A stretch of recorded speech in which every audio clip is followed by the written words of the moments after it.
13:34 to go in the game. Los Angeles leading 24-20. And DeBerg is back. Pass, pressure, fires into the end zone for Carter. He's got it! Touchdown, Buccaneers! Gerald Carter, what a grab over the head of Nolan Cromwell. Great throw by Steve DeBerg, Marv. That was right on the money. We have been playing good football on and off. And the bottom line is we haven't been consistent.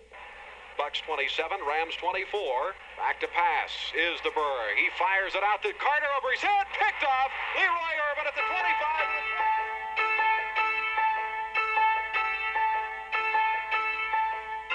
And the Giants are going to get away with this one as the frustration continues. Well, I think the fact that we've played a lot of very good teams close, and we've self-destructed in some games that we could have won. I think that is the lining, if you will, in the dark clouds. The year of mistakes. You know, we've been competitive and we've been in games to the last minute, and we make our own mistakes. We self-destruct somehow. In 1985, the Tampa Bay Buccaneers were a team deserving of a better fate. Playing their best football against the league's elite, the Bucs saw outstanding individual performances overshadowed by heartbreaking losses. It was a year eagerly awaited that proved to be not easily forgotten. Winning gave way to learning. Learning produced growth. Amidst a season of inconsistency, it was that growth that leaves the Tampa Bay Buccaneers stronger, wiser, and better prepared to face the future. Well, throughout the year, we played from time to time exceptionally well. I was very pleased with the way we grew, the way the players adapted to some of the things that we were trying to teach as a coaching staff. I think next year we're going to be a much better football team. I think we will have grown a lot. Very proud of the way that they have performed, the way they've stayed up, and our attitude has stayed very positive.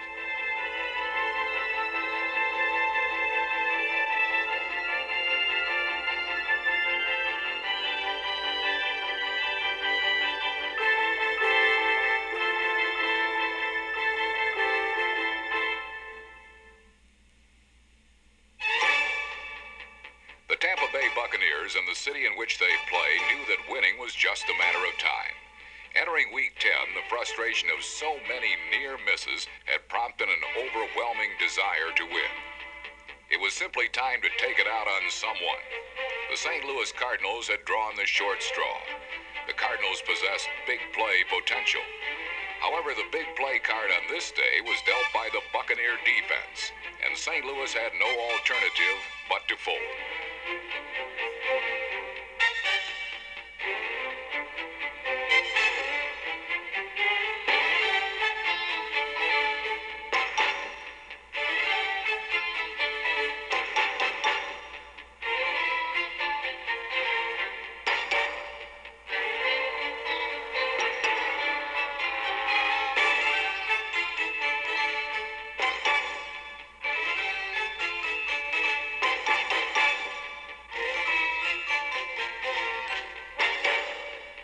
A large step toward a promising future for a young Buccaneer defense. A potential had been realized in this total team effort.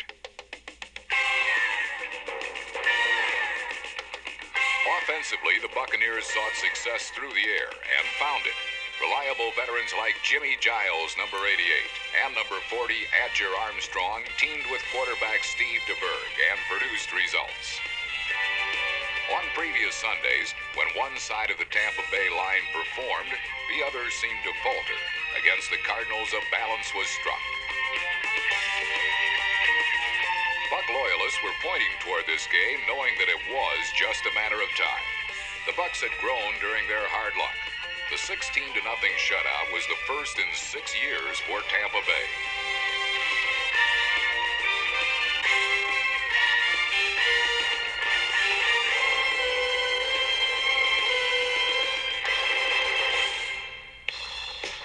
Moments like the win over St. Louis indicate a light at the end of the tunnel. Despite their setbacks in '85, the Buccaneers stood like pillars of strength when they could easily have crumbled.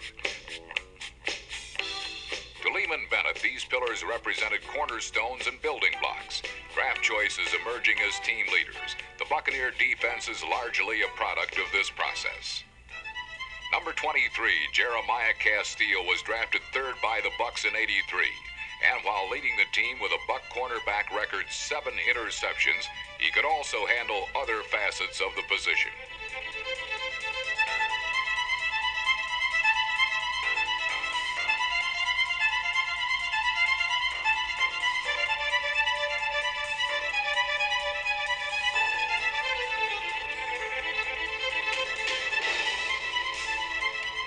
Fifth-round pick in '82, Jeff Davis, number 58, is one of the most underrated defensive performers in the league. From his linebacker position, Davis led the team in tackles.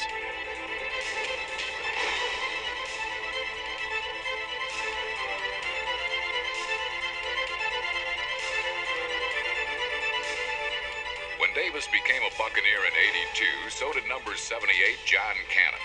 Cannon has fought off several injuries and many offensive linemen to become one of the Bucs' most consistent performers. Praises of number 51, Chris Washington, are beginning to be heard around the NFL. Drafted in '84, he is among the young and opportunistic.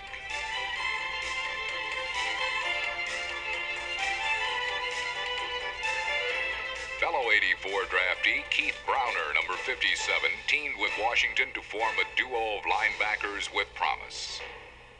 With the addition of 1985 first-round pick Ron Holmes, number 90, and third-rounder Irvin Randall, number 54, the Bucs continued to draft successfully. In Irvin Randall, the Bucs acquired versatility.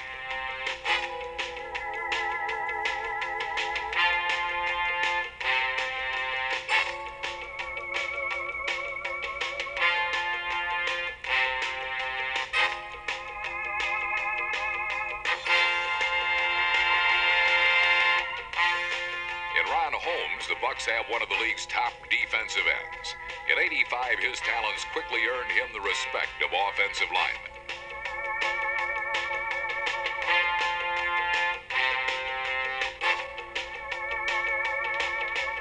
Holmes and Randall are welcome additions to a defense with a number of experienced veterans. Number 44, Ivory Sully. John Holt, number 21. Number 52, Scott Brantley. Craig Curry, number 31. David Greenwood, Carl Morgan, Chris Lindstrom, Mike Pryor, and number 65, Don Fielder.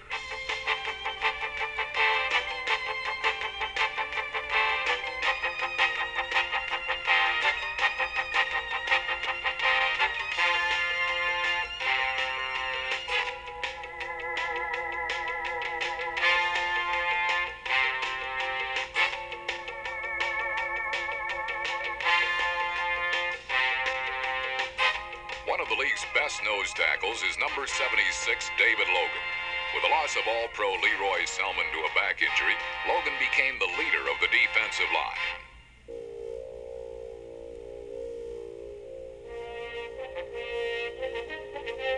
It was Logan and the line that in Week 12 dug in deep and dug out the year's second win.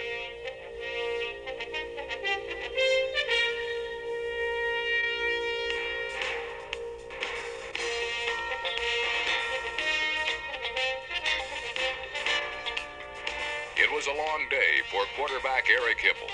He seemed to receive the brunt of the Bucs' defensive attention. Reverse handoff, rolls to the left side now, still looking, and will tuck it and run to the 10, and a hit hard. He is absolutely leveled. His helmet was knocked off by Scott Brantley. He was absolutely decked. While Eric Hipple was seeing stars, Buccaneer fans were getting their first glimpse at a player they hope will become a star. Quarterback Steve Young had joined the Bucs in Week 2 as an understudy. By Week 12, the book work was over, and it was time for a little game experience. Young showed the potential to be a prize pupil. This strong-armed southpaw possesses all the tools necessary to make things happen.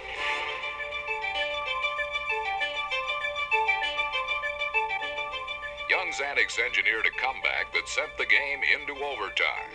Bucs 16, Lions 16. So this will be a 24-yard attempt to win the football game. Alan Risher, the holder, and certainly the Lions will be all out to block it. Snap is good, placement's good, the kick is good, the Bucs win it, 19-16. Donald Buike with his fourth field goal of the day. come away with a great victory here this afternoon. This time it was the Bucs who walked away from a close win smiling. In his first NFL start, Steve Young had bagged the Lions and a few thousand new friends in the process.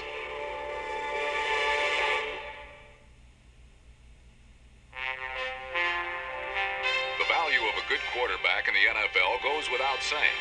It is at this position that the Buccaneers are doubly blessed. Veteran Steve DeBerg gives the Bucs experience and leadership, while Steve Young brought with him a willingness to learn and an obvious respect. But I've learned a lot from Steve DeBerg. He is a great quarterback, and I've learned a lot from him. He's been in the league 10 years, and someone doesn't last that long unless they can really play well, and he's a great player. DeBerg's abilities and experience were evident in '85 with his 19 touchdown passes, 6 of which came in 2 games against the world champion Chicago Bears.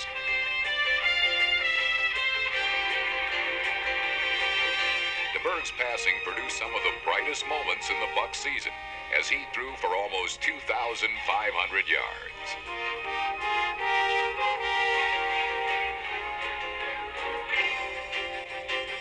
While DeBerg played, Steve Young waited patiently. I'm not really frustrated on the sidelines. I just try to take the chances I have to learn about every game and learn about the defenses so that when I do get my chance, then I'll make the best of it. When Young's chance arrived, he did make the best of it. Young's best day came against the Colts when he threw for over 250 yards and ran for nearly 50 more.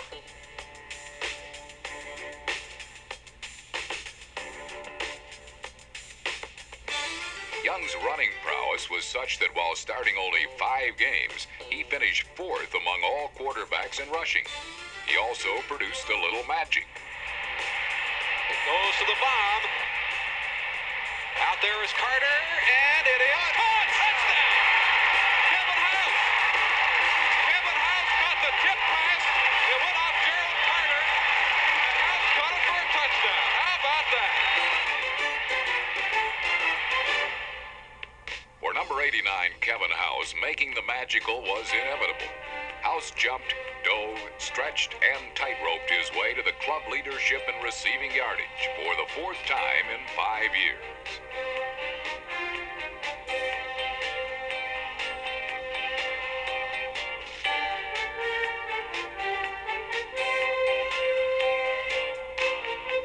House was joined by fearless veteran Gerald Carter, number 87, and steady 10-year veteran Theo Bell, number 83.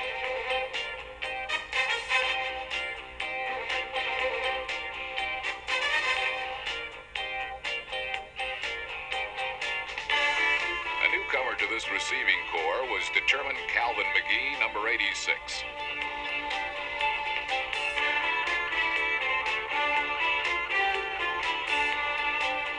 Future hope also rests with number 81, rookie Phil Freeman, who doubled as a kick returner.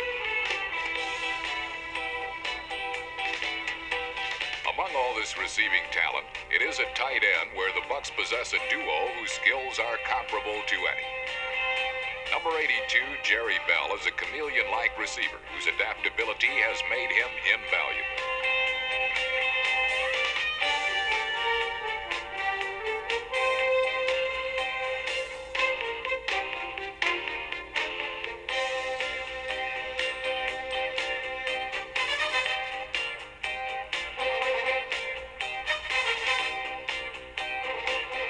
The other side of this tight end tandem is Jimmy Giles, number 88. In Week 7, Giles turned in a season's worth of work in 1 day. In '85, he bounced back to NFL prominence, earning his 4th Pro Bowl trip. DeBerg back to pass. Wants it way open. Giles got it. Touchdown, Buccaneers. Giles caught at the 20, to the 15, to the 10, 5. Touchdown, Buccaneers. Jimmy Giles fires into the end zone, and it is touchdown. Jimmy Giles, what a grab. His 3rd touchdown of the day. DeBerg back to pass. Fires out. Giles caught. Gets away, and in. Touchdown, Buccaneers. Holy smokes, this is the Jimmy Giles day. 4 touchdowns of the day. After making the great grab one-handed, he got away and took it in. DeBerg to Giles for the 4th time.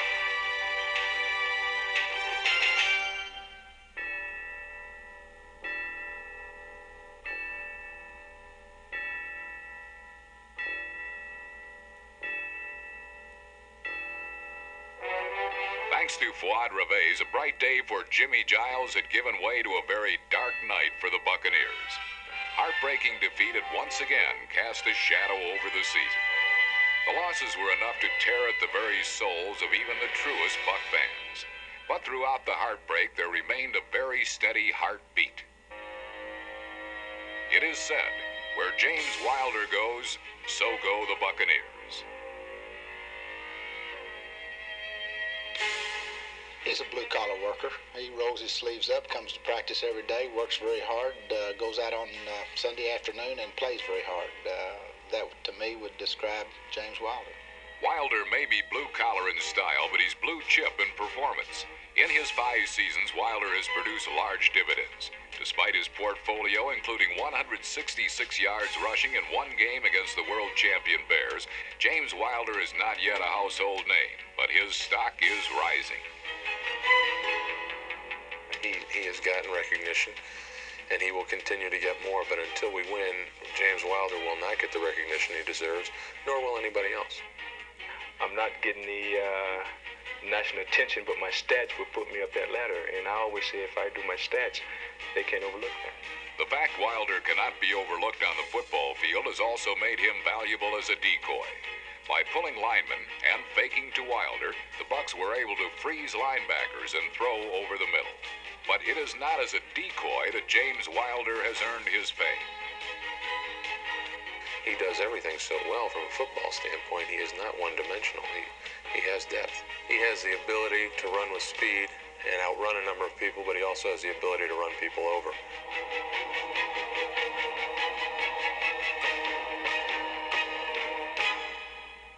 I say I'm a very unique running back. You can copy other styles, but I feel like I have a style that no one else can copy.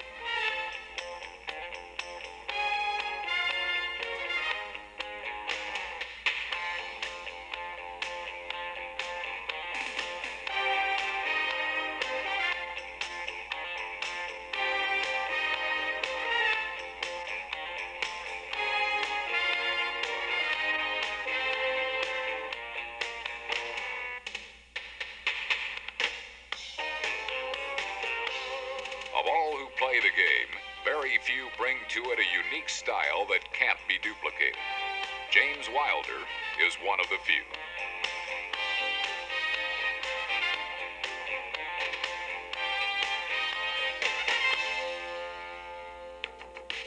The men who block for James Wilder and the Buccaneer offense are unsung in their heroics, but their spirit embellishes that of the entire team.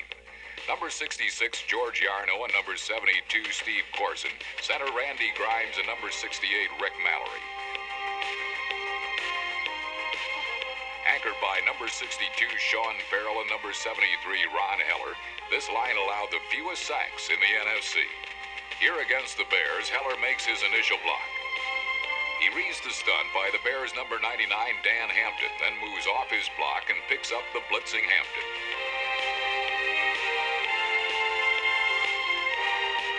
Plays like this allowed the backs and receivers their day in the sun. On a day when any sun would have been welcome, Leeman Bennett and the Bucs arrived at Lambeau Field in Green Bay with a 14-inch snowstorm as an escort. December in Tampa Bay means you may need a sweater. December in Green Bay means you do need a shovel. What a difference a bay makes.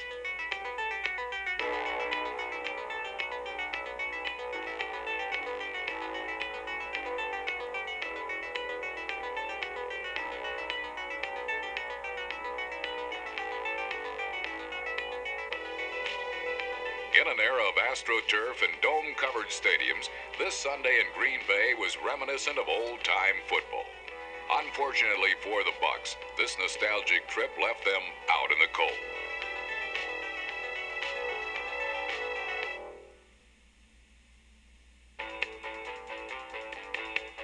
It is said that seeing is believing, and for owner Hugh Culverhouse, seeing wins fall just out of the Bucs' reach must have been hard to believe. For the fans, it's been perplexing. We're trying to build something. We're trying to build a program that will last and be effective and be winners through the next 5 to 10 years, and you have to start somewhere. The best thing about our situation was Leeman Bennett. He is a person that everybody likes and everybody respects. And even when things are extremely difficult, he keeps everybody's heads up and the morale up, and it's a good atmosphere. Leeman Bennett's job is to build a winner. He believes you build on the positive. And in '85, despite the record, there was plenty of positive to build on.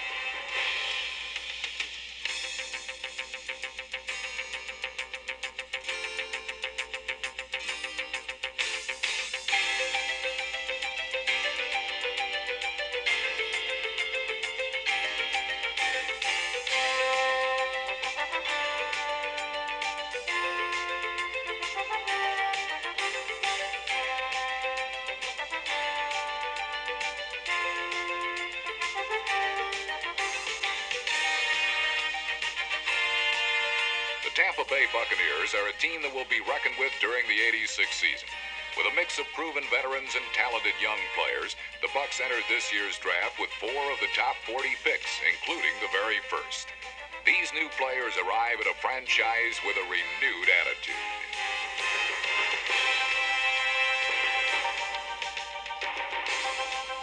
The thing that's keeping us together is the future. We're building for the future. We're down because of the number of losses we've had throughout the year, but we certainly haven't given up. We're going to be a successful team. We're going to make playoffs. We're going to win some games.